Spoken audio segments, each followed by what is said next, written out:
How worried are you that the critics are not going to like this new movie? Oh, I'm not worried at all. They haven't liked any of them, really. And they Yeah. especially haven't liked the last two. So, Well, exactly. hey, it can't get any worse.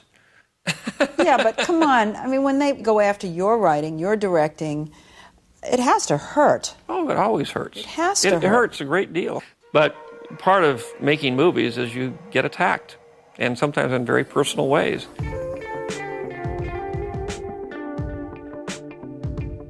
Over the past decade or so, I've observed a change in the Star Wars fandom's attitude toward the prequel trilogy. The so-called fandom menace that dominated the discourse about the films has been made to give way to the more positive appraisals by newer generations who grew up with the films and always liked them, and are now old enough to make their own online presence and videos about what they saw in the films, alongside older fans who have reevaluated them after seeing what the Star Wars film series became without the leadership of George Lucas. So far, this cultural shift has been a gradual process because for a full decade following the release of Revenge of the Sith, the popular consensus was that what was wrong with the films was pretty much everything. The flaws of the Star Wars prequel trilogy were, and still are, believed by many to be so great in number that the films ostensibly fail on every level of filmmaking. So this is how liberty dies. With thunderous applause. And from what I've observed, the echoes of the voices that make such accusations remain present even through the more recent reevaluations, taking the form of backhanded compliments like, well, the dialogue may have been atrocious, but the world building was great, or George Lucas may have had some wacky ideas, but at least he had a vision, stuff like that. The problem I have with this is not that I'm displeased that people are coming around on the films. The reason I raise my eyebrow at these kind of attitudes I see toward the films is because of the history of how these criticisms, and others like them, have been expressed. Tracing back through the history of the prequel backlash, nearly all of them come from the mind of one crotchety old man who's obsessed with pizza rolls.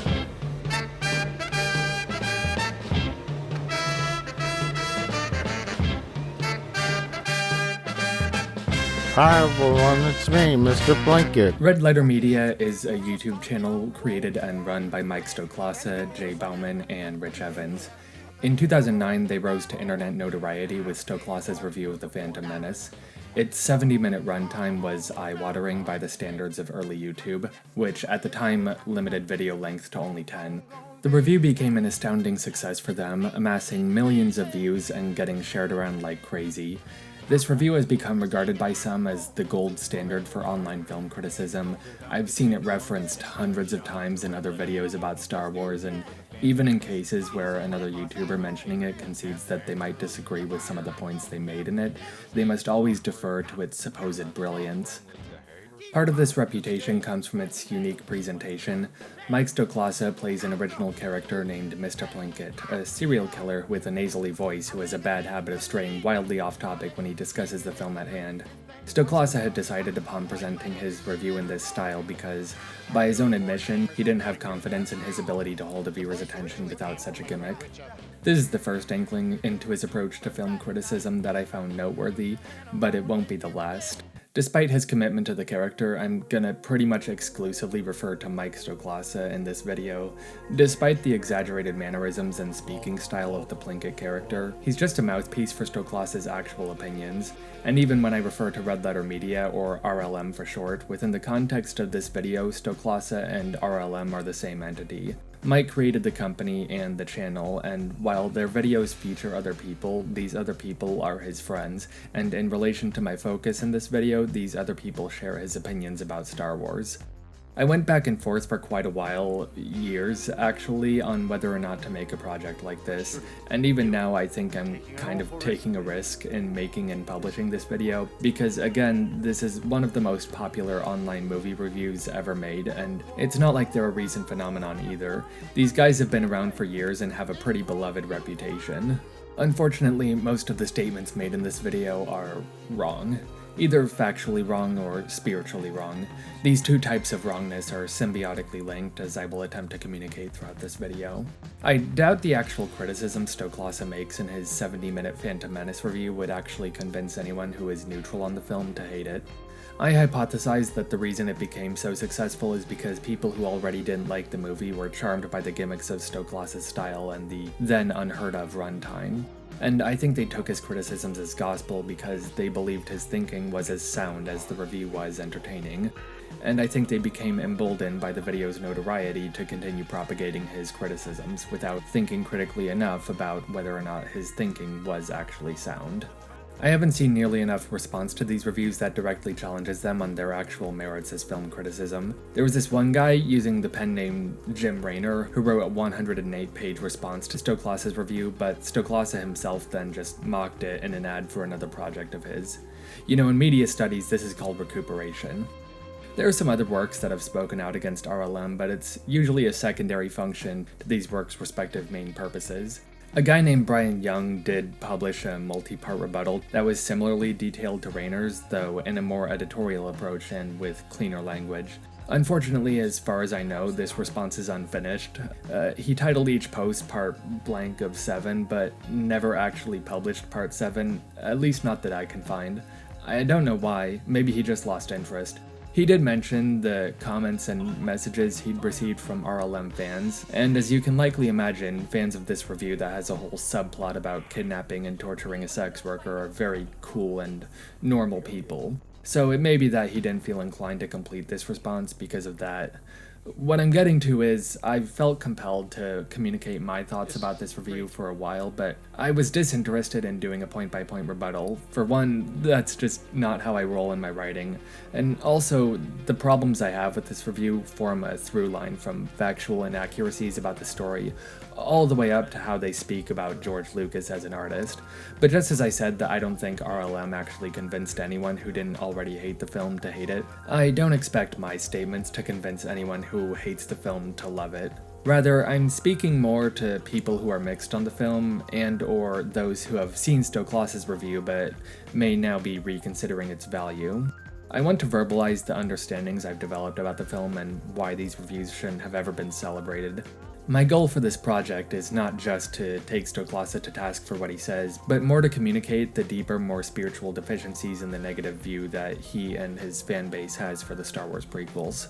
We live in a world now of sound bites and literary commerce in terms of the journalistic community, selling newspapers, selling books. And they do that simply by trashing things. They don't criticize them or they don't analyze them. They simply trash them for the sake of a headline or something that they can use to shock people to get them to buy whatever it is they're selling. And you have to learn not to take that seriously, and the older you get, the less serious you take it. The notoriety that Stoklass's reviews have cultivated poisons a lot of the discussion around these films, especially when you want to read or have conversations about what George Lucas was actually doing with the films. Because at almost any corner of the web you turn to, you run a very high risk of encountering someone who thinks that just saying, as Blinkett said, Phantom Menace doesn't even have a main character, proves their point. Especially because the actual support Stoklassa provides for his arguments is clearly and openly biased. The claim that Phantom Menace doesn't have a protagonist as clear-cut as there usually is in 3-act films that follows the hero's journey is a fine claim to make. In fact, I agree with it. But that's just a neutral statement. Framing this as a criticism by default doesn't actually speak to anything about the film itself, it only speaks to your own taste. Not all films follow the hero's journey, not even all science fiction films or adventure films do. It's not a requirement of the genre, it's a preference for people with certain tastes. In terms of screen time and allocation of the actions that progress the story, the main cast of Phantom Menace is more of an ensemble. But the Phantom Menace also did not invent the concept of an ensemble cast, and this criticism for its lack of a main character falls apart once you try to apply it to any other ensemble film. I want you to tell me who the main character of the Phantom Menace was. But as you watch the movie, I challenge you to figure out who the main character of this movie is.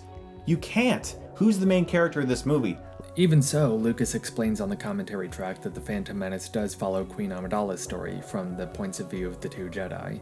The emphasis on this perspective is made to reflect seeing the story of A New Hope from the droid's point of view. This movie is told primarily from the Jedi's point of view, but the story that's being told is essentially the story of Queen Amidala and her plight of having her planet blockaded, as in, say, Episode 4, where the story is told through the eyes of the droids. And this one is told through the eyes of the Jedi. The central story is ultimately the Queen's dilemma and the Queen's problem of of the threat to her planet and her people, and how is she going to save them? I've seen some defenses of the film point to Qui-Gon as the main protagonist, and while I personally maintain a deference to Lucas's explanation, the value Star Wars places on the importance of point of view compels me to concede to the validity of this reading. Brian Young believes this and also supports his interpretation by pointing to a similar sharing of protagonist duties in Episode 4 and 5. Each of the protagonists add their dilemmas together to create a whole picture of the story. It's the same thing with a lot of war movies. Take Richard Attenborough's A Bridge Too Far as an example. There isn't any one consistent protagonist, but a dozen of them reaching for the same final goal, though all of their motivations are different. Though the Nazis are barely characters in that film, they are much like the Sith in Phantom Menace. We don't need the extra exposition to be told that the Nazis winning are a bad thing, and the same is true for the Sith in the Phantom Menace. But of course, this can't apply to Phantom Menace because the characters in this film are boring, right? This is the other point Stoklasa makes regarding the supposed weakness of the film's characters.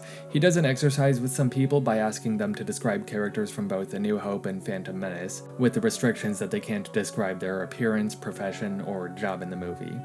If they can't adhere to those rules when describing the character, they're not a strong character. So, for example, you can't describe Han Solo by just saying he's attractive. Han Solo is totally dashing, completely sexy.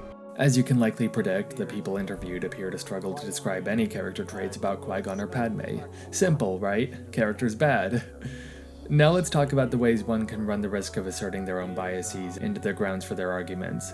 Stoklasa's sample is 5 people, 5 of his friends specifically, and to let Sheev talk about this as well. This example is entirely anecdotal and does nothing to establish if there actually are enough traits in any of the characters to draw from. Especially considering, like I said, the people being asked are all friends of Mike, some of whom are main members of the channel even to this day, who are clearly biased toward giving their friend the answers he wants, and biased against the prequels because they don't like these movies. I think what would have worked a lot better, and this would still have been anecdotal at best, but at least it would have given us something to work with, is if he'd gone around asking people who were actually fans of these movies. Those who claimed The Phantom Menace was really good. If they couldn't meet the parameters of this challenge, then that might just be indicative of the point Plinkett's trying to make. Now me personally, I'll acknowledge that the possibility exists that all 5 of these people are each truly just unable to recall any meaningful insights about these characters, regardless of their involvement in the video.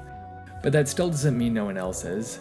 My original idea as I started writing notes for this project was to counter Stoklasa's point by describing Qui-Gon and Padme using his criteria.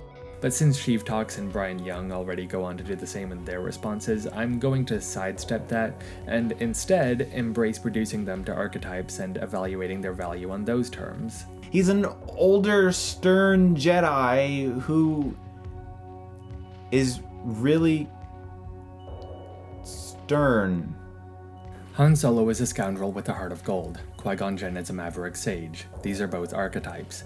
C-3PO is a comedy sidekick, Jar Jar is also a comedy sidekick, Panaka is a cranky servant. These are also archetypes. What is actually interesting and worth devoting your critical eye to is what the movies do with them. The characters of Phantom Menace aren't very complex. Stoklasa makes note of this, but he neglects the fact that so are the characters of A New Hope. Carrie Fisher and Harrison Ford also described their characters as being very simplistic and lacking in more granular character traits. In J.W. Rinsler's Making of Empire Strikes Back, he quotes them saying, "Leia is not a real character. She is more of a caricature and is somewhat one-dimensional. It's not really possible to write out a list of Princess Leia's likes and dislikes. I do know her favorite color though, it's white. She wears white all the time. I never knew that my character only had 2 dimensions until critics told me," Ford says. "I don't play the 3rd dimension because it wasn't the author's or director's choice to do that, but it's there. It has to be there. I don't have to play it because it's me. It's part of me, so the simpler I keep myself, the more it shows. This is a simple kind of enterprise, and as such, the motives of the people involved are generally pretty straightforward." In both trilogies, the characters are intentionally written to be simple archetypes because this allows the story to move along quickly, and it facilitates easily recognizable relationships. The wide-eyed youth and his wise old master, the scoundrel and the princess, and the same is true for the characters in the prequels. Sam Jackson, when asked about his character, Mace Windu, says, "George never actually told me any of the qualities that Mace had. He never said, he's from here, he's from there, he's this, he's that. He's allowed me to totally create this character and fill him out in any way I've seen fit. I guess he trusts what I bring to this character. If I'm doing something wrong, I'm sure he would tell me, but generally he has allowed me to totally create this guy. That Sam Jackson is actually a bad motherfucker like Windu, or that Carrie Fisher is a witty spitfire like Leia, are fun observations in isolation, of course, but they're also emblematic of a pattern George has in his casting. He casts actors who are already similar in personality and aura to the characters he writes, and then steps back and gives them the freedom to act how they feel is right for the part. I was looking for somebody who was very boyish and young, but had sort of a James Dean sullen edge to him. But we also shouldn't trust Stoklasa to be a fair arbiter of what is and is not good storytelling, because he applies this bewildered attitude toward every scene in the film. He claims he could tell something was very wrong by the fact that the first scene is a pilot parking their shuttle in a ship that's shaped like a circle. It opens with some boring pilot asking for permission to land on a ship that looks like a half-eaten donut with a donut hole in the middle. What the fuck is that? Then two cloaked figures walk into a room in a completely flat angle. He spends an entire section complaining that the film doesn't delve into every minute detail of the trade dispute.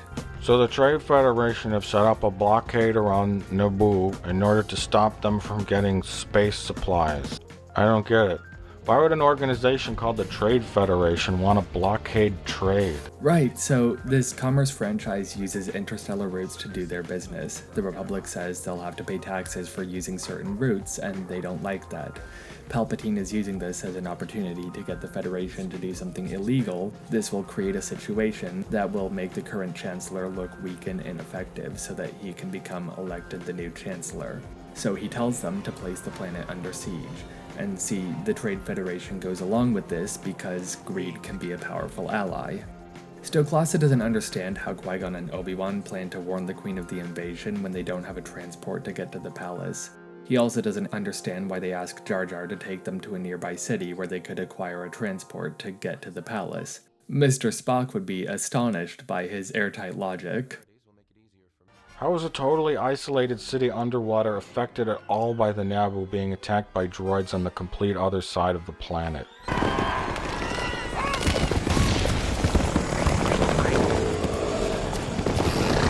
Once those droids take control of the surface, they will take control of you. My troops are in position to begin searching the swamps for these rumored underwater villages. They will not stay hidden for long. And you know, I could keep going on like this throughout the whole review, but the problem is I'd really prefer not to. The fundamental contradiction at the center of his whole process is that he nitpicks on such a granular level. It makes him sound thorough because he goes through every scene, sometimes line by line, but he so consistently misses the point of what's happening in scenes that it renders the totality of his criticism so devoid of value. It's really difficult not to just infer that what he's actually displeased by most is that Lucas didn't make a much simpler, dumber movie than the one he actually made. For example, he takes particular umbrage with Qui-Gon's actions throughout the movie. He rambles for quite a while about all the supposed flaws he finds in Qui-Gon's choices during the Tatooine section, none of which are actually flaws, of course, but he says that Qui-Gon seems to have very questionable values and takes certain actions that he'd consider morally wrong. And then he says that when he was trying to get a new hyperdrive, he should have just force-choked Watto while Padme steals it. You really can't make this up, it's remarkable. Choke Watto while Padme grabs the part and they run out of the shop. And the funny thing is, he criticizes Qui-Gon's character to such an extent that he ends up invalidating his earlier point about Qui-Gon being a boring character with no discernible personality traits. His friends had described Han Solo as dashing, cocky, a thief with a heart of gold, and of course they themselves had no terms to ascribe to Qui-Gon, but Stoklasa himself describes Qui-Gon as a drunk. He has very questionable moral values. Qui-Gon Jinn is incredibly stupid. I may not agree with such a description, but that is about on par with what they came up with for Han. So it's not that Stoklasa hates Qui-Gon for not being an engaging character. Stoklasa was so engaged by Qui-Gon that he jokingly theorizes that Qui-Gon is secretly the titular Phantom Menace. The real reason he hates Qui-Gon is, well, he says it himself. Then the older, wiser Jedi is the opposite of what he should be. That's the problem he has. Qui-Gon isn't the archetype that Stoklasa would prefer. But the reason why he's designed this way is for a specific purpose. These archetypal characters are designed to lend themselves well to certain dramatically interesting pairings, and that's what Qui-Gon's relationship with Obi-Wan is for, and the two characters are designed to contrast each other. I'm sorry for my behavior, Master. It's not my place to disagree with you about the boy. I've disappointed you. I haven't been very appreciative of your training. I've been arrogant, and I apologize. And I am grateful you think I'm ready to take the trials. You are strong and wise, Anakin, and I am very proud of you. You've been a good apprentice, Obi-Wan. And you're a much wiser man than I am. And you have become a far greater Jedi than I could ever hope to be. I foresee you will become a great Jedi Knight. Qui-Gon is willing to make risky decisions. Obi-Wan is a more conservative pragmatist. Qui-Gon defies the Council and isn't a Council member. Obi-Wan adheres to the Council and later becomes a member. Qui-Gon sees the value in lower life forms like Jar Jar and Anakin. Obi-Wan questions why they're joining them. Obi-Wan continually questions Qui-Gon's reckless nature, and Qui-Gon in turn becomes impatient with his students' insubordination. It's an interesting tension because Obi-Wan's arc resolves with him placing his faith in his master and respecting his leadership, and in turn adopts some of Qui-Gon's independent nature by the end, saying Anakin will become a Jedi whether or not the Council supports it. Visually, the way Obi-Wan's and Qui-Gon's characters are contrasted reaches a culminating point in how they behave when they're separated from Maul by the ray shield doors. Qui-Gon meditates patiently, maintaining his focus on the living force, while Obi-Wan remains on his feet, impatient for the duel to continue. But this becomes a near-fatal problem when Maul outclasses him in combat. To achieve victory, Obi-Wan must quiet his mind and focus on the present moment, as Qui-Gon had always told him to do, and that is what makes the difference. Does Stoklasa have any observations about any of this? Of course not. That's a really funny thing about this review, and indeed all three of his prequel reviews. He gets close to crafting an interesting insight, but then falters because of his disinterest in actually engaging with the film on its own terms. Like, he recognizes that Qui-Gon makes decisions that seem questionable, and he knows that the character dynamics seem abnormal from your typical Hollywood blockbuster, but he concludes that these are just flaws in and of themselves, and writes off the whole movie because it's not the movie he wanted to see. I'm very self-critical, and I have a lot of friends that I trust and who are film directors and writers and people in my profession, but I trust their opinion.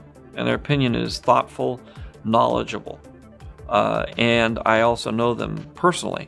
So I know the psychological slant they're putting on it. I know what their tastes are, and I can say, well, that's great for them, but that's not great for me. Stoklasa combs through the film mostly chronologically, but aside from not understanding Qui-Gon's gamble with Watto and a few rape jokes, he basically glosses over the entire Tatooine section of the film. The pod race, Anakin being freed and saying goodbye to his mother, and the first confrontation with Darth Maul. He barely says 2 words about any of that.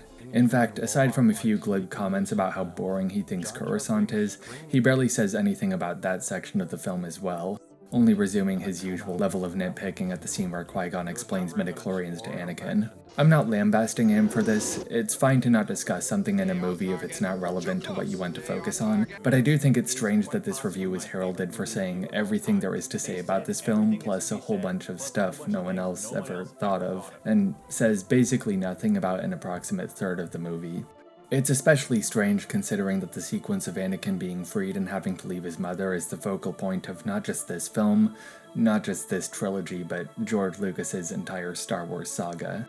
When George Lucas wrote the prequels, he decided that Anakin's fall to the dark side would stem from his emotional attachments. To lay the foundation for this in a way that would best serve an odyssey that would start in his childhood and end with his death, he needed Anakin's separation from his mother to be a traumatic event. What would be the most narratively appropriate time in the character's life for this to occur? Lucas has described such a question as a major challenge he found when writing the film. There were a lot of things that would have been easier if Anakin had been 12. The casting would have been easier for one thing, and it would have been easier to justify things like the pod race or the way he is able to fly a starfighter at the end of the movie. But the problem was that a 12-year-old leaving his mother, as Anakin does, is not nearly as traumatic as a 9-year-old leaving his mother. And there is a key story point that revolves around the fact that he was separated from his mother at an early age and how that has affected him. So I slid the age down as far as I could. The hole that this separation leaves in Anakin's emotional development informs every subsequent point in his character arc. He seeks to fill this void where his mother should be with Padme in Attack of the Clones. Witnessing the death of his mother and regretting that he was powerless to prevent it fuels his desire to possess Padme and achieve mastery over life and death in Revenge of the Sith. These parts of Anakin's journey ripple over into his actions in the original trilogy as Darth Vader. They add new layers of thematic meaning to his desire to possess Luke and use him to destroy the Emperor in Empire Strikes Back, just as he had once proposed to Padme. Seeing Anakin give in to his attachments by allying himself with the Emperor makes his choice to save his son at the end of Return of the Jedi all the more profound. A viewer who has seen all 6 films in chronological order understands the full meaning of Vader finally letting go of his attachments. They see that he is finally displaying the compassion, the unconditional love that defines a Jedi's life. I believe that a person who has nothing to say about this part of the story of Star Wars does not truly understand Star Wars. And I believe that it is unacceptable for such a person to claim that it is actually George Lucas who does not understand Star Wars. You see, I'm not even sure if Lucas actually understands Star Wars, or anything that happened in The Empire Strikes Back. See, Stoklasa suffers from the mindset of believing that Star Wars is meant to be for him, and unfortunately, many people who think the way he does about the prequels also feel that Star Wars should be for them, and all their problems with why these characters are written the way they are, why The Phantom Menace is so removed plot-wise from the other films, why the tone is so much lighter, why Jar Jar is the key to all of it, the ever-present motif of symbiosis, all of those problems come from this. Fans know exactly what they want. Fans want more of the last thing they read and they liked. That's what fans want. They liked that thing you did.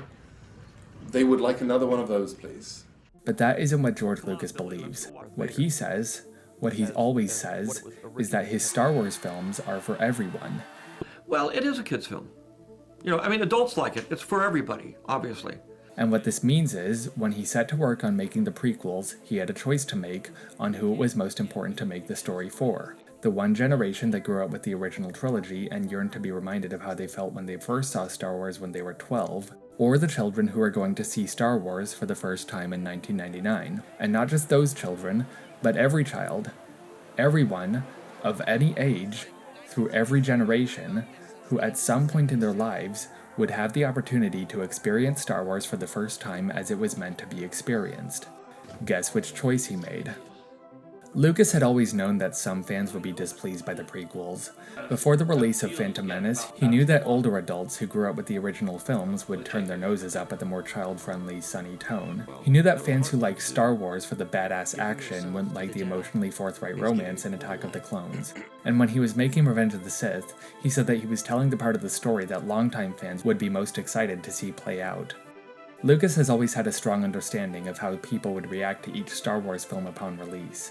But even so, I don't think that he could have foreseen that mature adults would be so loud, so crass in their reactions that they would spend the next decade saying he raped their childhoods. Like, what are you trying to do? Are you actually trying to antagonize us? People like you make me sick! What's wrong with you? And I saw some guys selling a t-shirt that actually did say George Lucas raped my childhood. Isn't there a song, George Raped My Childhood? George Lucas raped our childhood. George Lucas raped our childhood. George Lucas raped our childhood. The idea of the Force, the idea of is ruined. No, it's how is yes, it? It is. What is what is the essential teachings of the Force? To live without fear, to live without anger, right? To do good for yourself and everybody else, to be open, right? My blood test says I can't do that. So then George Lucas completely and utterly finally ruined Star Wars forever by having Qui-Gon explain that the Force is microscopic organisms. No, he doesn't. He has Qui-Gon explain that microscopic organisms are the conduit through which we are connected to the Force. You know, I'd hate to be in the room when Stoklasa and Chris Stuckman and Marcus and all these guys discover that here in the real world, we also have microscopic organisms in our cells that do stuff to help us live. But I cannot even wrap my mind around it. Right, so if the Force is a field of energy that is created by all living things, then that means that all living things generate the energy that makes up the Force by living. With me so far? So the way it's meant to be understood is that all living things create and use the Force, however biologically simple or complex those beings are. Beings as complex as humans and other sapient animals, or as simple as single-celled creatures like the Wills. Now, they're never mentioned directly in the films, though they are referenced in the Clone Wars television show, used as a framing device for early drafts of the screenplay, and Lucas has stated several times that they were part of his earliest ideas about how the Force works. As explained by Lucas, the midichlorians provide the energy for human cells to split and create life. The Whills are single-celled animals that feed on the Force. The more of the Force there is, the better off they are, so they have a very intense symbiotic relationship. Whenever I read or hear criticisms about the midichlorians, they almost always come from a mindset of people feeling like they took away from the mystical potential that anyone could tap into the Force and develop paranormal powers like Luke Skywalker does. That all one has to do in a moment of crisis is close their eyes, take a chill pill, and the Force can facilitate their victory. It comes from an insecurity over our smallness within the totality of the universe. But this smallness is exactly what Lucas was trying to communicate as he continued to develop the midichlorians and the Whills. It is estimated that we have 100 trillion microbes in our body, and we are made up of about 90% bacteria and 10% human cells. So, who is in service to whom? But this idea that some people are stronger with the Force than others wasn't a retcon introduced in the prequels. It was a fundamental part of the original trilogy. Why are Luke and Leia stronger with the Force than Han? Or Jabba? Or Michael Sheard? Because the Force is strong in their family. Why is the Force strong in the Skywalker family? It must be a genetically heritable quality. It makes sense that the origin point of such an affinity, then, would be cellular metabolism. This is developed further in Revenge of the Sith when Sheev explains the fable of Darth Plagueis, that he could use the Force to control the midichlorians, thereby interfering with the natural life cycle. Some fans have theorized that Plagueis and Sheev used this ability to create Anakin, and I can understand this theory. This would make Sheev effectively Anakin's father, an interesting variation on the recurring importance of fathers and sons. I need your help, son. If you wanted a subtitle for these movies, it could be Fathers and Sons. And while Palpatine isn't, we must assume, Anakin's natural father in this film, he's certainly a father figure for him. Though Lucas's explanation for how Anakin was created is that the midichlorians started the birth process in Anakin's mother. The Whills communicated the command to the midichlorians, which activated the DNA that generated the egg. That's why Anakin doesn't have a father. He was, in a bizarre and metaphorical way, touched by God, but in this case they happen to be one-celled animals. Well, I just heard the news today. So my reading of it, then, is that the Force was out of balance because the Sith were trying to use it to gain mastery over life and death. The Whills sensed this imbalance, and to correct it, they began a communication process with the midichlorians to create Anakin Skywalker, someone who would be strong enough with the Force that he could destroy the Sith, thereby restoring balance. This creates a mythology in Star Wars that spans multiple levels of existence. Life forms as simple as the Whills and the midichlorians, and as complex as humans. Midichlorians did not ruin Star Wars, and they did not ruin the Force. They did not demystify the Force or make the idea of the Force smaller. They made it bigger. They made the Force something powerful enough that it redefined the mythology of the entire film series. When you get selfish, you get stuff, or you want stuff. And when you want stuff and you get stuff, then you are afraid somebody's going to take it away from you. Whether it's a person or a thing or a particular pleasure, experience. You can't do that. You can't do that. They liked that thing you did. They would like another one of those, please. George, you need to take a long fucking walk off a short fucking pier at the moment because your movies are the worst piece of shit I have ever seen. You weren't there at the beginning. You don't know how good it was, how important. Once you become afraid that somebody's going to take it away from you, or you're going to lose it, then you start to become angry, especially if you're losing it. Stoklasa doesn't give a lot of attention to the cinematography and camera work of the prequels in his Phantom Menace review, and I originally wanted to stay focused mostly on that review, but since he drifts way off topic at this point in his video, I think I can afford myself the freedom to do the same and at least maintain some gas by connecting this to the larger cultural context I'll talk more about later. In his Revenge of the Sith review, Stoklasa tries to present a couple examples of the boring camera work of the prequels, one of which is the scene where Anakin tells Mace Windu that Sheev is a Sith Lord. We must move quickly if the Jedi Order is to survive. Then they just start walking at what can't even be described as a brisk pace. Yawn. Now in comparison, let's take a look at a scene from that recent Star Trek movie. Jim, I'm not kidding. We need to keep your heart rate down. When Kirk realizes that they're warping into a trap.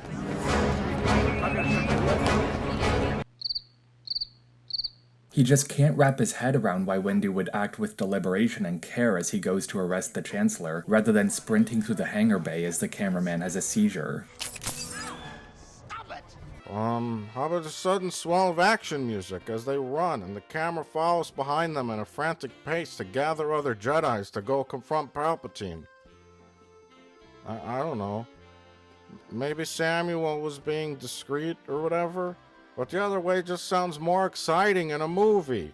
It's funny because in the Phantom Menace review, he has a few points where he juxtaposes quiet, contemplative scenes from the original trilogy with action sequences from the prequels to give the spurious illusion that Lucas just kept getting distracted by mindless spectacle. Doesn't Lucas realize that cluttering the frame up with shit is not what makes Star Wars good? It's really about moments like this. Not this. It's more about this. I am your father. And not this. So it's very funny to see him then criticize Lucas for not doing exactly that. It's moments like this in his reviews where it becomes clear that his problem is not which creative decisions are being made. It's that George Lucas is the person who is making those decisions. Again, approved by George Lucas. What Stoklasa misses in this comparison is that the scenes are completely different. In the Star Trek clip, okay, the Enterprise is flying right into a trap where Kirk knows the bad guys are waiting to destroy any ship the second it drops out of warp. Sir, there's another Federation ship! Destroy it too! He knows that they need to stop the ship before their destination, lest they arrive at the exact spot where the bad guys have their guns pointed. I still hate how it's filmed, and I hate that it was filmed in a fucking brewery, but the need for him to run to the bridge and get there as soon as he can is written into the story. Every second counts in this scene. That's why filming it in a way that communicates such chaos makes sense.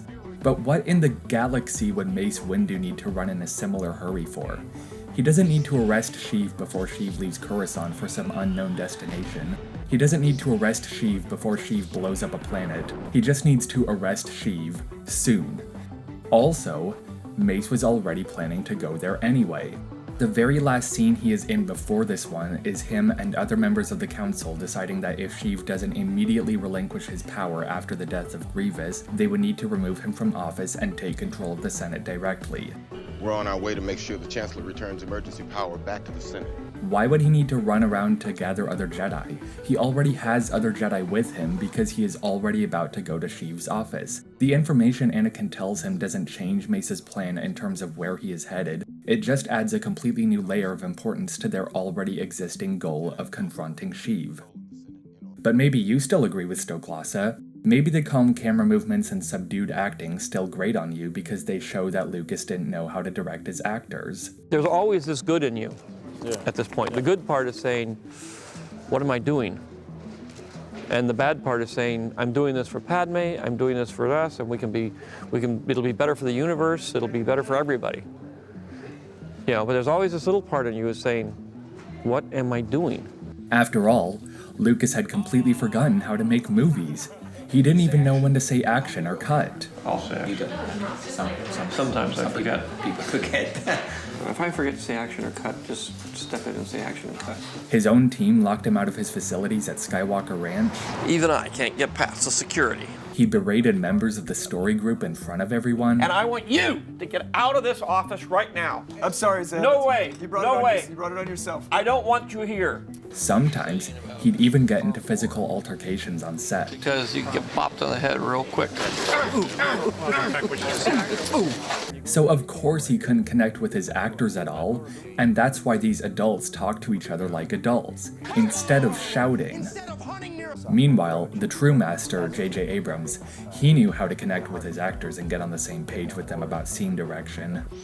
Well, I tell this story about J.J. in the first film. I had to run onto the deck of this ship. Captain Pike, sir, we have to stop the ship. Kirk, how the hell did you get on board the Enterprise? And say something to Bruce Greenwood about something. Vulcan is not experiencing a natural disaster. It's being attacked by Romulans. And I just had no idea what I was talking about. That same anomaly, a lightning storm in space that we saw today, also occurred on the day of my birth, before a Romulan ship attacked the USS Kelvin. You know that, sir. I read your dissertation. And I asked JJ, I took JJ's side, and I said, I'd love to do it one more time because I don't know what I'm saying. And if you could tell me what I'm saying, it would be great help. And he said, it doesn't matter. You just run on, you say it as fast and as earnestly and urgently as possible, and no one's gonna care. Because all the audience is gonna think is, something's happening. And that was one of the greatest pieces of advice I ever got. And wonder why I never won an Academy Award? That could be why. It's maybe this acting. Yeah, it's probably that in the... This is even more meaningful than it seems, though. Stoklass's Phantom Menace review was promoted by both Simon Pegg, one of the actors in Abrams' Trek, and Damon Lindelof, one of the writers for Abrams' Trek. Lindelof also wrote Prometheus and Tomorrowland, so when he says, "This is astonishing filmmaking, watch all of it," you know it means something. It doesn't mean anything good, but it does mean something. Quiet, I'm making my YouTube Star Wars review. Turn around. Now. I joined the Star Wars universe. I was asked to leave the Star Wars universe. What I'm getting at is that this means that while J.J. Abrams was sandblasting Star Trek into a sweaty, morbid shell of its former self, he was working with people who were singing the praises of this very review. As far as I know, Abrams himself has never spoken about RLM directly, but it is very unlikely that he was wholly unaware of them. It gets even more interesting though, because after Abrams released his first Star Trek film, Stoklasa gave it a mostly positive review and even proposed Abrams as a magical cure for Star Wars. In fact, J.J. Abrams should have directed the prequels, and George Lucas should have directed people to their seats in the theater. And his main point of evidence for such a claim? Juxtaposing quiet, contemplative scenes from The Phantom Menace with action sequences from Star Trek to give the spurious illusion that J.J. Abrams did it right by getting distracted with mindless spectacle. Hold on! Compensating gravitational pull Your Highness, with your permission, we're heading for a remote planet called Tatooine. It's in a system far beyond the reach of the traveler.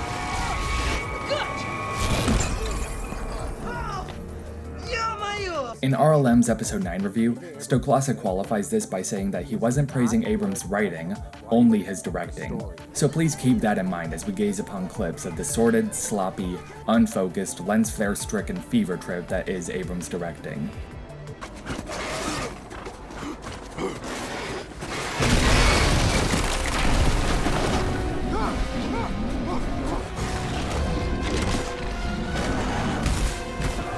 This is what Stoklasa and people who think like him were asking for Star Wars to be like as well.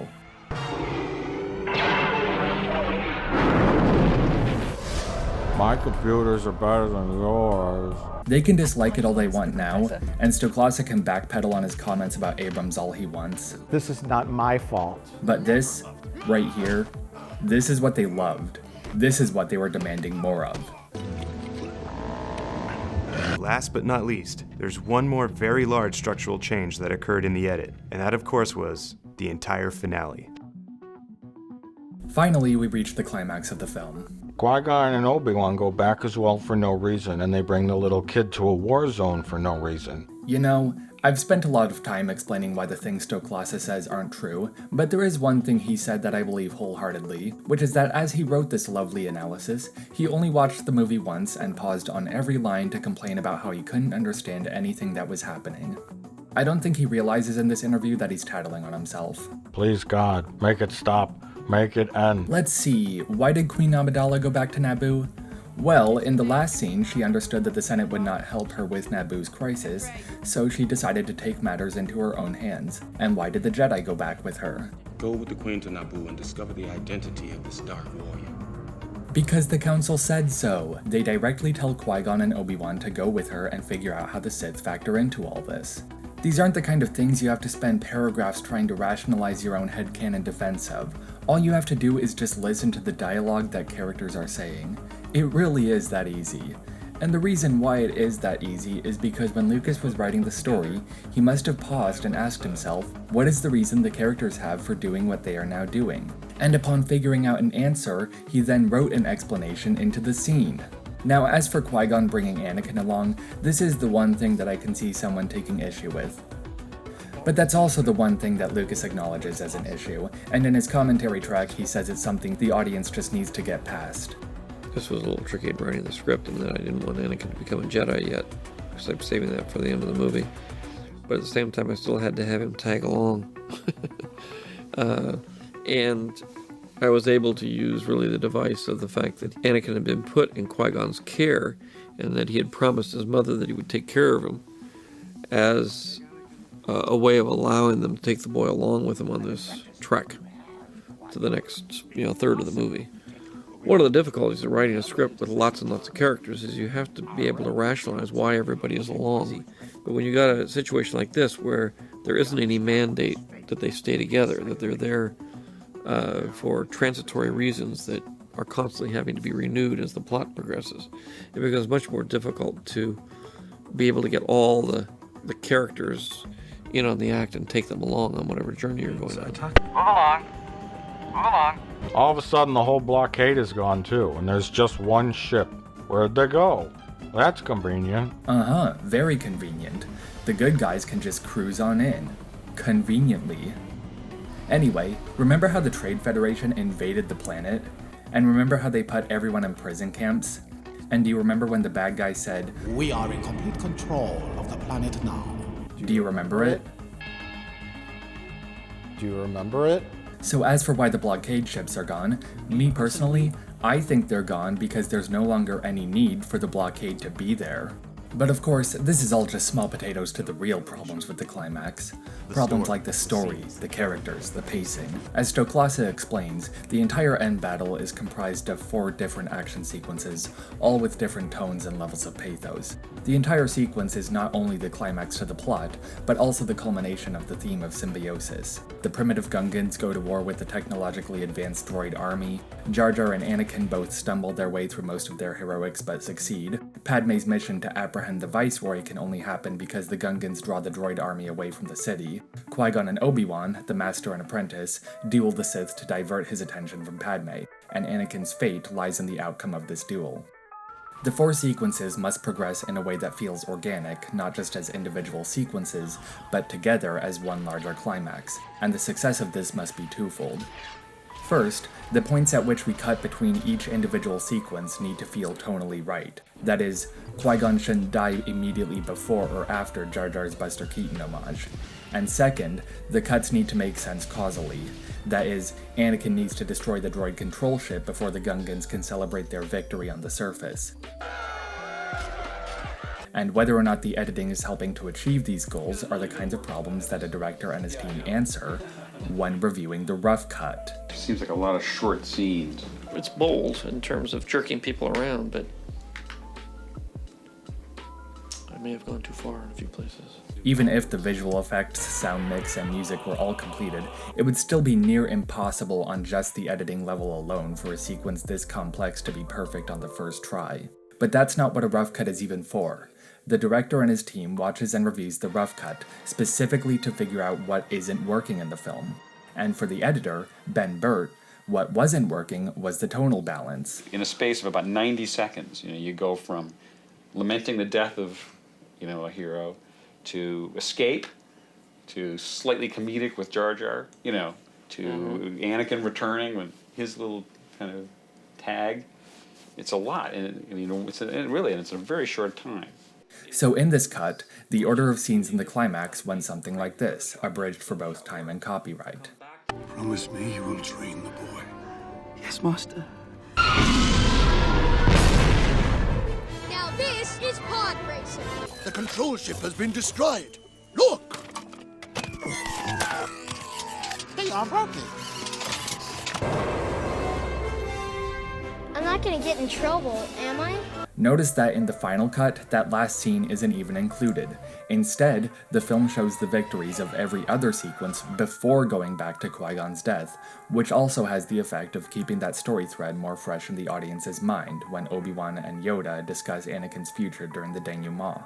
We had this ending cut lots of different ways. In a lot of my movies, I end them with the intercutting of 3 or 4 different events at the same time. So it came out of American Graffiti, where I was telling 4 stories and intercutting them, and now I've developed this idea of challenging myself to see how many stories I can tell simultaneously at the end of the movie. I think I've slowed down on it a little bit, but this was very challenging in that there were, trying to get the balance right between the stories. After the rough cut screening of the movie for the first time, everyone in attendance looks just as baffled at the clusterfuck as we were. George admits to throwing too much out there. I may have gone too far in a few places. Yeah? It's honestly galling that Stoklasa viewed this truthful look at what the editing process is like and chose to describe it to millions of people as George Lucas and his team resigning themselves to the fact that the film was an unsalvageable mess, and that even as Lucas's team was describing problems with the editing to him, he still wasn't listening. The editor then attempts to explain pacing and why 4 scenes with totally different emotional tones don't work well together. In a space of about 90 seconds, you go from lamenting the death of a hero, to escape, to slightly comedic with Jar Jar, to Anakin returning when his... But he kind of realizes he's wasting his time, so he stops. Mike, if George wasn't listening to what Bert said, why did he decide to recut the climax to fix the exact problems Bert was describing? But that's just my interpretation of this footage. I wasn't there. And critics have a tendency that's all they focus on, which is I like it, I don't like it. It's good, it's bad. And it doesn't work that way. Because RLM and their fans cling so tightly to this narrative that George Lucas was the weak link on his own films, they've crafted other narratives to accompany it that focus on other parts of Star Wars history. Such as that Marcia Lucas was the true visionary behind the scenes, that she and producer Gary Kurtz kept all of Lucas's crazy ideas in check. There's this video by Jesse Gender called The Decaying Monomyth of Star Wars that claims auteur theory is an extension of fascistic thought, which is just ridiculous on its own, of course. But a couple sections of the video have this auxiliary mini-thesis that George Lucas bought into the hero worship that his fans supposedly had for him, and that he, as she says, decayed as an artist, whatever the fuck that means. And that this is why the prequels were so critically panned, and even elements of the original trilogy, like the Ewoks, were universally derided. Most of what she says about him are just paraphrased claims from Stoklasa's videos, that Lucas surrounded himself with yes men, never listened to anyone, and that the prequels would have been better if Lucas had a producer like Gary Kurtz to say no to his awful ideas about his own art. There's also a section in this video where another contributor named Aronok spins this whimsical yarn about how George Lucas made the special edition so that the content of the new version would be different enough from the original theatrical cut that Marcia Lucas wouldn't receive royalties. No, seriously, she actually fucking says that. You see, if you re-edit a film enough, if you change enough scenes, if you alter it significantly, it is considered a separate release. He was driven to push the monomyth about himself by greed, a desire for greater profits, and a fear of losing more money after the divorce. Yeah, these people would have you believe that Lucas didn't rescan all the film elements and remake the special effects in higher quality, bring complex aerial battle shots closer to what he'd originally envisioned, completely redo the soundtrack, and film new footage to create a stronger continuity with the prequel trilogy for any sort of artistic goals. No, they'd have you believe that George Lucas, who helped create the Film Foundation to preserve cinema history, and was only even able to remaster his Star Wars films in the first place because of his commitment to properly preserving and archiving all the film elements, they'd have you believe that he only did all that because he was, in their own words, he was just a pissed-off ex-husband who wanted to take some money away from his ex-wife. Anyway, here's a quote from Marcia Lucas's uncut interview on Icons Unearthed. But no, he didn't remake those movies to make money because I still have participation in those films. I do have participation in the Star Wars movies and the films we did together, like Indiana Jones and American Graffiti and, I have some participation. But no, he didn't. What can I say? It's so untrue that he would tell people that he was doing all this because he had to pay me, because he had to pay for his divorce. Jesse, Aronach, Marsha's main contribution to A New Hope was editing the Death Star battle. If Lucas's goal was to erase her contributions, why did he take such great care in preserving the shot-to-shot editing of that sequence? I don't understand. Well, see, the revisions that Lucas made to that sequence were recreating certain special effects shots, but the editing itself, as in the cuts from shot to shot that Marsha had made when she originally edited the sequence, remained intact, down to the number of frames in each shot. So, by not changing that, Lucas is carefully preserving the artistic contributions that she made to the film. Get it? And pushed him to make selfish, self-aggrandizing choices. And to erase those others around him by making it about the money and not the art. No, I guess not. Did these wonderful scholars provide even a single source for where they got their information about this? Of course not. How would they be able to? As Marsha said herself, it's so untrue. As is most of the stuff they say in this near 6-hour monstrosity. On top of that, Ewoks, a nearly universally derided part of Return of the Jedi, was added to be able to sell Ewok merchandise for the movie. RLM and their ilk and their fans aren't satisfied with studying the prequels by the standards of how films should be studied. They aren't even satisfied with criticizing George Lucas for not making his films how they think he should have made them. They fabricated an entire false mythology around Lucas's supposed fall from grace. A mythology that is built on a foundation of lies, both great and small. These are the real flaws of the prequels, not the tiny nitpicking about things, but the major problems. Every single frame, every single shot in the movie has a digital effect. He uses this clip to make it sound like McCallum is arguing that the film is made better by the mere volume of digital effects.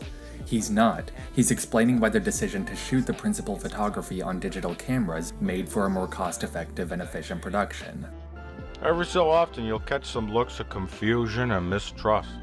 You gotta wonder what some of these people were thinking. Stoklasa really loves this one, where the documentary cuts to a few close-ups of people's faces during the storyboarding session.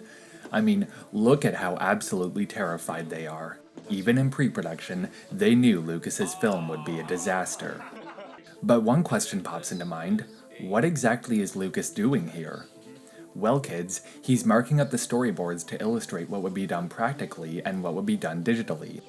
This guy reacting to Lucas's markups, that's John Knoll, the visual effects supervisor at ILM. And this guy is Jeff Olson.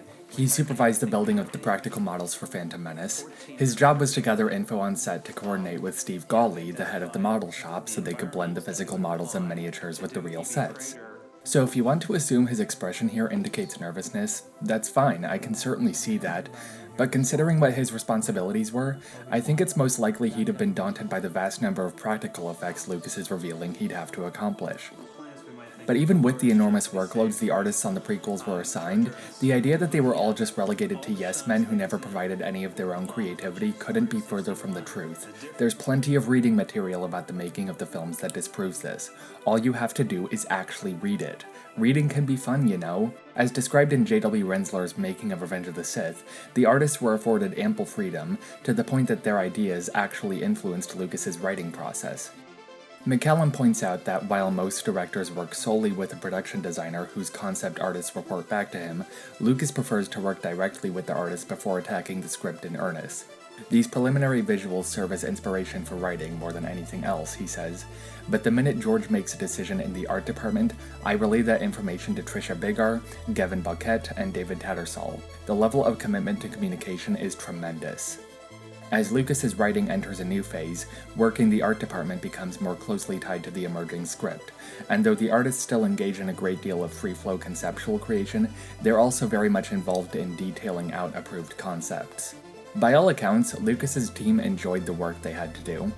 The more you read through Rensler's books, the more you understand how this style of production allowed the artist to shape how the story would be told. For the first part of the design process, it seemed like George was going from what we were drawing rather than telling us what to do, Alex Yeager remembers. George was always appreciative, Ryan Church adds. We'd always try something out because you've got George Lucas's eye and not many people have that chance. But these passages are just Winsler's account of Episode 3's production, and what does he know? I mean, he only documented every week of it.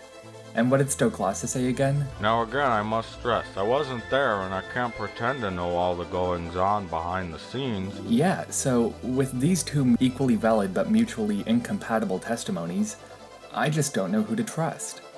So perhaps we should turn to Paul Duncan and his book, The Star Wars Archives, to resolve this matter. Duncan asked members of the production specifically about how collaborative it was, and guess what? Paul Duncan, each set has its own unique atmosphere and its own set of rules about what people can and cannot do. Could people make suggestions? Rick McCallum, absolutely. It's a very collaborative set. Sometimes George listens, sometimes he doesn't, but in relationship to achieving a day's work, he always listens. When George comes in the morning, he's got 3 stock phrases. I don't know if he even thinks about them, but they are, what if we did this? Or wouldn't it be cool if we did this? Or, I was thinking, maybe it'd be great to try this out, and you have to be completely flexible. If you have a deer in the headlights look with him, you're toast, because he's looking to work out an idea. He needs to know that if I go to him and say, look, we can't do this, that I spent days thinking about it and I've exhausted all the possibilities, that I can't do it. If I just say, I can't do it, there's no relationship. At the end of the day, it's a director's medium, and he needs to know that the crew will do everything they can to help him achieve his vision. George Lucas. Most filmmakers do not have a pre-production process that goes on for 2.5 years. We would bat ideas around and it was a give and take of creative ideas. It was a lot of fun. Paul Duncan. You were willing to accept ideas and comments? George Lucas. As long as I could say no. I had to tell them, look, I'm going to reject a lot of the things you give me, so just accept that as a given and don't worry about it. It's nothing personal, I'm trying to think of the overall movie. There are things about this that I know that you won't know. I'll be making decisions that seem arbitrary, but when it's done, it'll make sense. We did that, and they were good about it. You have disappointments when your thing doesn't get picked or whatever, but there's always a really good reason for your image not being picked. And it could be something as basic as, this is great, George says this all the time, this is great, not for my movie, but this is great, it just doesn't fit into the story that we're telling. We would go through various designs. I mean, this would go over a period of months while I was writing the script. So I would rewrite the script as I was beginning to see the environment and what I had to work with to design the sequence. Eric Taymans. I would like to underscore the sense of freedom we had to come up with ideas. George was giving us brand new ideas. We weren't doing a variation on an old theme, but new planets, new buildings, and that was neat. Doug Chang. It's very collaborative. George has exquisite taste in foreign language, and it's surprising how quickly he can read an idea and see if it conveys the personality and works for the story that he wants to tell. In the art reviews, he'll pick out certain things that he likes, like the eyes, the head, or the ribcage. Then it was my job to take those elements and make the design structurally sound. Paul Duncan. Did you have context for the story and the environments they were to be seen in? Doug Chang. Not yet. It wasn't until 1.5 years afterward that George started to share how the story all fitted together. I was designing in its purest form where we were coming up with elements that weren't preconceived ideas. It was empowering for me because I wasn't there just to illustrate his ideas, but I was contributing my own ideas. George will typically pick up a pencil or a pen and go and add his modifications to the designs, or say, let's take the cockpit of this drawing here and put it onto here. When I initially designed the ship into a single fighter, there was really not any logical place to put a R2 unit. So this is the little R2 unit, and he actually can fit in there with a little bit of cheating. Okay. But he can't get in from the bottom, so is it okay if he drops in from the top? Drop in from the top. And will we see him do that, or? No. Okay, he'll just be there. Just a detail. And because Lucas was actually a good director who knew what he was doing and how to work with others, his team in turn enjoyed working with him and the atmosphere he cultivated. Ryan Church. He was pushing us to go further. I had bigger ideas in my head, and now they're not limited by anything. He is the best boss I ever had. He completely spoiled me.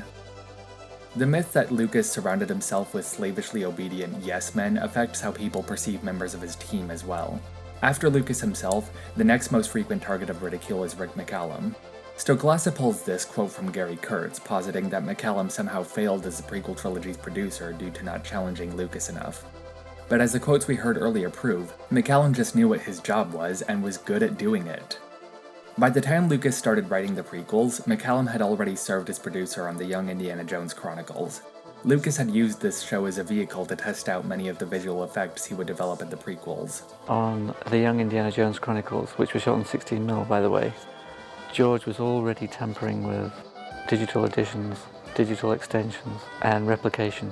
That series was really the test of digital technology. And McCallum's ability to make this production happen on a TV budget likely helped him earn the responsibility of producing the prequels. When reflecting on his experience on the show, lead actor Sean Flannery said, "Rick assembled the entire team top to bottom. He was part of the decision-making and everything. That guy is the producer's producer. There is nothing on a movie set that that guy does not know." Stoklasa and his ilk are obsessed with this clip of McCallum saying, "It's so dense, every single image has so many things going on." Fuck you, Rick Berman. And just gloss over the footage of him getting the production back on track after a sandstorm ravaged their sets in Tunisia. We have a charter plane, and we are leaving. And that fucking charter plane, nothing's going to stop us. And if we have to work on our rest day, we're going to have to work on the rest day. Because I don't want them on any level thinking out on us. George was totally calm about the storm. The same thing had happened to him on the first Star Wars film. I say it's good luck. It is good luck. It happened last time, and it happened this time. Almost, it's like reliving it. Luckily, we had this one set that we could still continue to shoot on. Pushing the pod race to the very end of the schedule, we never lost a beat after that, and we walked out of Tunisia the exact day that we were supposed to. These people would have you believe that instead of taking charge alongside Lucas to recover from a problem of that scale, McCallum should have instead wasted everyone's time arguing with Lucas about how the camera wasn't spinning around enough, or that the Senate scenes were boring or something. But then again, shouldn't he have? After all, that is what made Gary Kurtz such a great producer for the original trilogy, right? Oh, looks like he wasn't the producer for all three of them. But still, A New Hope and Empire Strikes Back, he still did a bang-up job producing those two films, right? Oh, I don't think so. The clashes between Kurtz and Lucas are known among most fans who have a passing familiarity with Star Wars history. However, the real reasons behind why such clashes developed and how early they started developing is still lost on some, thanks in part to interviews Kurtz himself did during the height of the backlash against the prequels. From Skywalking by Dale Pollock, George trusted Kurtz to take care of the questions that distract the director, and Kurtz was happy to stay in the background. He did his job, I did my job, and we sort of complemented each other that way, Lucas says, a Kurtz summary of a 12-year relationship. Kurtz also didn't instruct Lucas on how to make the movie. George didn't like people who told him what to do or how to do it. During the production of the first Star Wars, the stress of the tight schedule and limited resources, as well as the general lack of confidence in Lucas's vision on the part of the English crew, caused relations to become strained between Lucas and some important members of his team, including the DP, Gilbert Taylor. Lucas had originally brought Taylor on because he enjoyed the documentary style that Taylor had brought to A Hard Day's Night and Dr. Strangelove, and while Taylor did some amazing and innovative stuff for the in-camera effects on the film, Lucas felt Taylor wasn't providing the style he was asking for. Spielberg recalls, he didn't like the lighting, he didn't like what his cameraman Gil Taylor had done for him, he was really upset. Lucas had wanted Taylor removed from the production as he became more displeased by these problems. He left the final decision up to Kurtz, but Kurtz was too indecisive and timid to actually make that decision. Maybe Gil Taylor should have been fired, but neither Lucas nor Kurtz was willing to do it. Gary disliked confrontations too, and was convinced that if Taylor was let go, the entire crew might walk off the set. These experiences continued to weigh on Lucas as he reassembled his team for Empire. The only question was whether to rehire Gary Kurtz as producer. Lucas had not forgotten the tensions on Star Wars, which he felt were exacerbated by Kurtz's indecisiveness, particularly his handling of Gil Taylor. But Kurtz wanted to produce Empire, and in spite of his own reservations and the advice of those closest to him, Lucas relented. I suspected there would be problems, and I knew I was asking for trouble, Lucas now says. But he felt he owed Kurtz a second chance. I must underscore here that Lucas was going against his own judgment by bringing Kurtz back on. Perhaps the fallout from acquiescing to this informed Lucas's later pattern of staying true to his own instincts. Kurtz proved to be such a fantastic producer on Empire that director Irvin Kershner doesn't even remember having a single meaningful interaction with him. I didn't really work with Gary that much, says Kershner. I worked with the production people mostly, and he was back there working with them, I guess. I didn't think of Gary as an actual part of the production manager team. By all accounts, the production of Empire went off the rails, largely because of Kurtz's mismanagement. Kershner would take far too long to make decisions on set, and Kurtz wasn't willing to speak up enough to keep the production on track. And guess who else thought Kurtz was too much of a yes man? Guess who else thought that the producer didn't say no to the director enough? George Lucas. Lucas was irritated more at Kurtz for not restraining Kershner. That was the producer's job. Kurtz thought it was more important to make Kershner feel comfortable. The director needs to do what he needs to do, that's all, Kurtz says with a shrug. Lucas saw it another way. Gary never said no to anything. You may find it intellectually useful to keep this in mind next time you see this quote from Gary Kurtz claiming that George Lucas didn't surround himself enough with people who would challenge him. Ironic. Things only got back on track after Lucas went to the London set to take charge of filming. He spent about a third of the shooting schedule supervising Kershner, and that's in addition to writing the story and being in charge of both pre-production and post-production. And when reflecting on his experience on the film, Kershner said that George was the best producer he ever worked with. Kershner had no such praise to offer for Gary Kurtz. We submerged the plane, 3/4, and made out of plywood. Now, action. We raised the plane, and as it came out of the water, the wings fell off because they were full of water. And I said, all right, how long will it take to fix it? We can do it in an hour. Fix it. And I went and had coffee with George. Now, the usual producer would have pulled one of his 2 hairs out of his head. That's the usual, but not George. Now, there's an important distinction that we need to make here when we talk about a producer saying no to a director. When McCallum acknowledges, "My sole function in life is to make what George wants physically happen," that's what made him good at his job, because his responsibility as the producer was to ensure a smooth production so that Lucas could accomplish what he wanted. What he's referring to when he mentions the times he said we can't do that are the situations where they don't have the time or resources to do what Lucas is asking for. When Kurtz mishandled the conflicts with Gil Taylor, when he let the production of Empire run millions of dollars over budget and weeks behind schedule, and when he, by his own admission, never spoke up against Kershner, that's what made him bad at his job, because his responsibility as the producer was to ensure a smooth production so that Lucas and Kershner could accomplish what Lucas wanted. So the reason why videos from people like Mike Stoklasa, Chris Stuckman, The Cosmonaut, The Unusual Suspect, Hello Greedo, Rocket Jump, and Jesse Gender are terrible is not just because their opinions on the prequels are negative, or even that they reveal a lack of understanding about how Star Wars works at the most basic levels. It's that they deliberately and knowingly lie about how these films were made and who made them. For 20 years, everyone kissed his ass and said, "You're the greatest, George. You created Star Wars. You created Star Wars." And secretly, deep down inside, he knows he really didn't do all that much. He started the ball rolling, and the actors made it work, the editors made it work, the art department, made it work. And he had the ideas, and then they're like, you created everything, you created everything. I think the prequels do kind of prove that his ultimate decision-making process is horribly flawed. They claim to understand a work of art better than the artist who brought it into existence in the first place. Also, Lucas is notorious for not being an actor's director. I will not betray the Republic. My loyalties, so that you're turning on, but it's... They wallow in the ignorance of not knowing what they're talking about and not wanting to learn. I just don't understand that, but that's me. I cannot even wrap my mind around it. They pride themselves on being experts on cinema and don't even know how a camera works.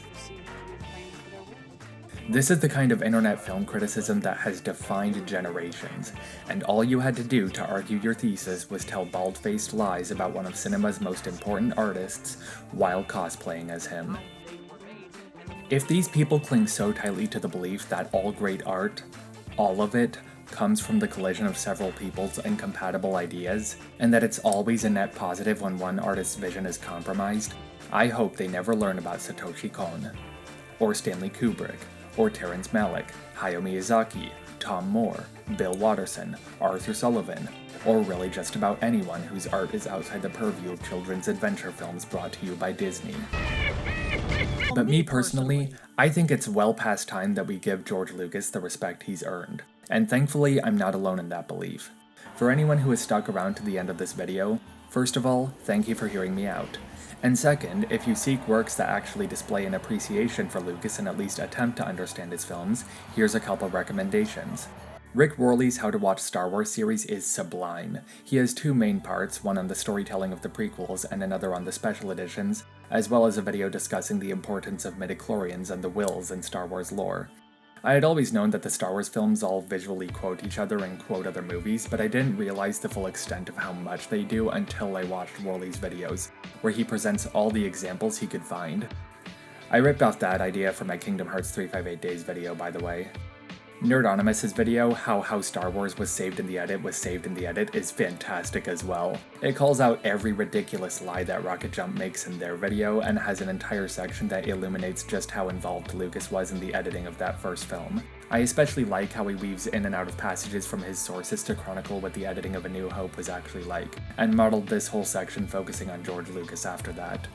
The romance of the prequels is good, actually, by Star Wars in 66 Seconds is the strongest defense of the prequels' romantic storyline I've ever seen, finding all sorts of brilliant nuances in Hayden Christensen's and Natalie Portman's performances.